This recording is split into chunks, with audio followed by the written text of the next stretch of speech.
इस कहानी की शुरुआत ऑस्कर नाम के एक बौने लड़के से होती है, जो अपनी हवस मिटाने के लिए अपनी नौकरानी से लेकर अपने पड़ोसी तक को नहीं छोड़ता है और उनको प्रेग्नेंट कर देता है। ये कहानी ऑस्कर के कारनामों से भरी हुई है, तो चलिए देखते हैं ऑस्कर और क्या क्या कारनामे करता है। इस मूवी का नाम है टिन ड्रम, जिसे 1979 में रिलीज किया गया था। इस कहानी की शुरुआत में हम लोग एना नाम की एक औरत को देखते हैं, जो कि अपनी खेतों में काम कर रही होती है। तभी वहाँ पर जोसेफ नाम का एक आदमी भागता हुआ आता है और पुलिस से छुपने के लिए उसकी मदद मांगता है। तभी एना उसे अपनी गुफा के अंदर छुपा लेती है, लेकिन जोसेफ इस मौके का फायदा उठाता है और वो गुफा के अंदर ही एना का गेम बजाने लगता है। जब पुलिस यहाँ से चली जाती है, तब जोसेफ बाहर आता है और इन दोनों की दोस्ती हो जाती है। इसके बाद ये दोनों एक दूसरे के साथ रहना शुरू कर देते हैं, लेकिन एक दिन पुलिस उसे पकड़ लेती है। इससे पहले कि पुलिस उसे अरेस्ट करती, वो पानी में कूदकर भाग जाता है। जोसेफ के बारे में बहुत से बातें फेमस हो जाती है। कुछ लोगों का कहना है वो पानी में डूबकर मर गया, वहीं कुछ लोग ये कहते हैं वो वहाँ से भागकर अमेरिका आ गया और वो यहाँ आकर एक अमीर बिजनेसमैन बन गया और यहाँ आकर ऐश कर रहा है। वहीं दूसरी ओर हम लोग एना और उसकी बेटी एग्नेस को देखते हैं, जो कि बाजार में सामान बेचकर अपना गुजारा कर रहे हैं। एग्नेस अपने कजन जैन से प्यार करती थी, जो कि एक पुलिस पोस्ट ऑफिस में काम करता है। इसके अलावा एना अल्फ्रेड से भी प्यार करती थी, जो कि एक जर्मन शेफ था। उन तीनों के घपाघप कार्यक्रम से ऑस्कर नाम का एक बच्चा पैदा होता है। ऑस्कर पैदा होने के बाद रोता ही रहता है और वो चुप ही नहीं होता है। जब उसकी मॉम उससे ये कहती है, उसके 3 साल होने के बाद वो उसे एक टिन ड्रम देगी। इसके बाद वो रोना बंद करता है।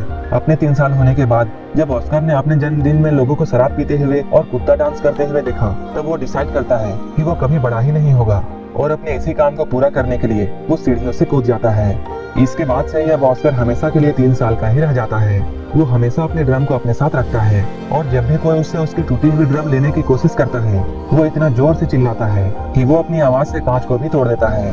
धीरे धीरे टाइम गुजरता जाता है। अब ऑस्कर 6 साल का हो चुका है।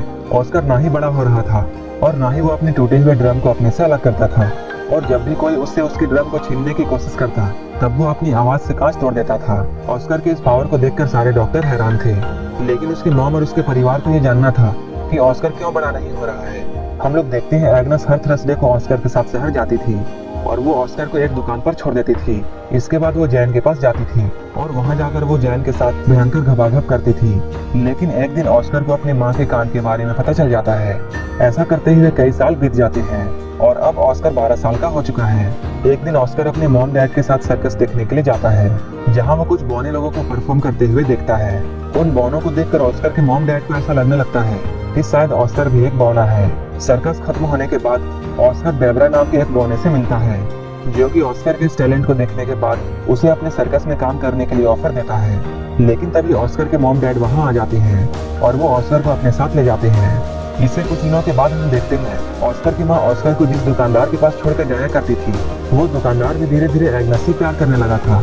वो उसे और ऑस्कर को अपने साथ लंदन चलने के लिए कहता है, लेकिन तभी एग्नेस उसे मना कर देती है और वहाँ से चली जाती है। इसके कुछ वक्त बाद एग्नेस को यह बात पता चलती है कि वो प्रेग्नेंट है और उसके पेट में जैन का बच्चा है।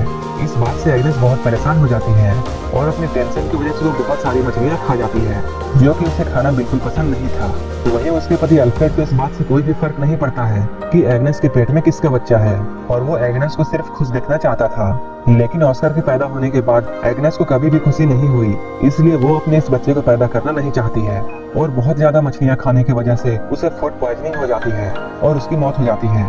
इसके कुछ सालों बाद हम लोग ऑस्कर को देखते हैं, जो कि अपनी टूटी हुई ड्रम को ठीक कराना चाहता है। ये सब उस वक्त में हो रहा था जब जर्मनी पूरे पोलैंड में हमला करके उस पर पूरा कब्जा करने की कोशिश कर रहा था। वहीं पोस्ट ऑफिस में भी पुलिस लोग जर्मनियों पर हमला करने की तैयारी कर रहे थे। तभी अचानक जर्मन्स का उन पर हमला हो जाता है। इस हमले में बहुत से लोग मारे जाते हैं, जिनमें से एक जैन भी था। ऑस्कर इस हमले से किसी तरह बच जाता है और वो यहाँ से भाग जाता है। इसके कुछ दिनों बाद हम लोग देखते हैं अल्फ्रेड एक 16 साल की लड़की जिसका नाम मारिया है, उसे अपने दुकान में काम करने के लिए रखता है। मारिया दुकान के साथ साथ ऑस्कर का भी ध्यान रखती थी।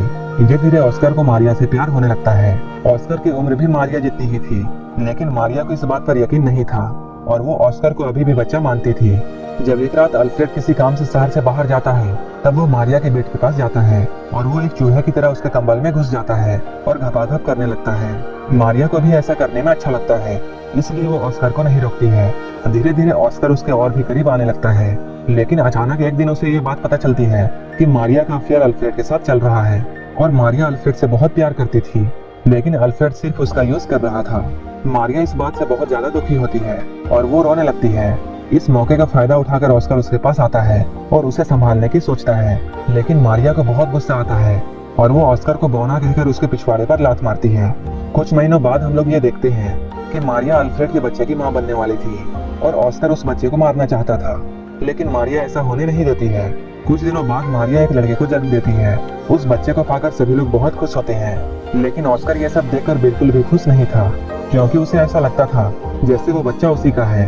वहीं दूसरी ओर हम लोग ऑस्कर के दोस्त बेबरा को देखते हैं, जो कि वर्ल्ड वॉर 2 के दौरान नाजी आर्मी में एक बड़ी पोस्ट पर काम कर रहा था। फिर एक दिन वो ऑस्कर को भी अपनी टीम में आने के लिए बोलता है। ये लोग पेरिस में एक परफॉर्मेंस करने वाले थे। ऑस्कर इन लोगों के साथ मिलकर सारे लोगों को अपना टैलेंट दिखाता है। उनके साथ काम करते हुए उसे अपनी टीम की एक लड़की जिसका नाम रोज बीता है उससे प्यार हो जाता है। अब कई दिन ऐसे बीत जाते हैं। अब ऑस्कर अपने बौने दोस्तों के साथ बहुत खुश था और वो अपनी जिंदगी अपने हिसाब से जी रहा था और वो जब चाहे जैसा कर सकता था। लेकिन एक दिन अचानक अमेरिकन का वहाँ हमला हो जाता है। ऑस्कर की गर्लफ्रेंड रोजबीता इस हमले में मारी जाती है। उस हादसे के बाद ऑस्कर अपने घर वापस आ जाता है। यहाँ आकर वो मारिया के 3 साल के बेटे को एक वैसा ही ड्रम गिफ्ट करता है जैसा कि उसे अपने 3 साल की उम्र में मिला था। लेकिन मारिया ऑस्कर के यहाँ आने से बिल्कुल भी खुश नहीं थी, लेकिन अल्फ्रेड अपने बेटे के यहाँ आने से बहुत खुश था। अल्फ्रेड अपने बेटे को उन लोगों से छुपा कर रखता है जो कि ऑस्कर को हॉस्पिटल ले जाकर उसका इलाज करना चाहते थे, क्योंकि अल्फ्रेड को ऐसा कभी नहीं लगता था कि ऑस्कर आम लोगों से अलग है। शहर की हालत धीरे धीरे बिगड़ने लगती है। इसके बाद डर के मारे अल्फ्रेड अपने पड़ोसी लीना और अपने बेटे ऑस्कर को बेसमेंट में छुपा कर रखता है। इसके साथ अल्फ्रेड को अपने नाजी होने के बाद भी छुपानी पड़ती थी। लेकिन अचानक एक दिन रशियन सिपाही उनके घर पर घुस जाते हैं और वो अल्फ्रेड के सामने ही लीना के साथ जबरदस्ती करने लगते हैं। वहीं अल्फ्रेड को नाजी सिपाही होने की बात छुपाने के लिए ऑस्कर उसे एक चीज देता है जिस पर नाजी होने की बात लिखी हुई थी। तभी अल्फ्रेड उस चीज को निगल लेता है, लेकिन वो चीज जाकर अल्फ्रेड के गले में फंस जाती है और उसकी मौत यहीं पर हो जाती है। अगली सुबह मारियस नाम का एक आदमी अल्फ्रेड की दुकान पर आता है और अब वो उस दुकान का नया मालिक था। दुकान को अपने कब्जे में करने के बाद मारियल अल्फ्रेड का फ्यूनरल कर देता है, क्योंकि उसने हाल ही में अपनी पत्नी और बच्चों को खोया था और वो जानता था किसी अपने को खोना कैसा लगता है।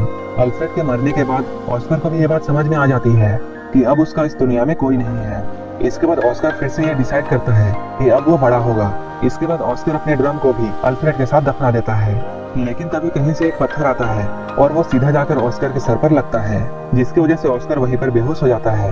यहीं पर एक आदमी इन लोगों को बताता है कि ऑस्कर अब बड़ा होने लगा है। मूवी के लास्ट सीन में हम लोग ये देखते हैं एना को छोड़कर बाकी सारे लोग इस शहर को छोड़कर जा रहे हैं, जहाँ ऑस्कर को पता चलता है कि उसके चिल्लाने की शक्ति अब जा चुकी है। और लास्ट में एना वहीं पर रह जाती है जहाँ से इस कहानी की शुरुआत हुई थी और यहीं पर यह मूवी खत्म हो जाती है। अगर आपको ये मूवी अच्छी लगी हो तो एक लाइक जरूर कर देना और ऐसे ही मूवीज के लिए मेरे चैनल को जरूर सब्सक्राइब कर लेना। तो मिलते हैं हमारे नेक्स्ट वीडियो में।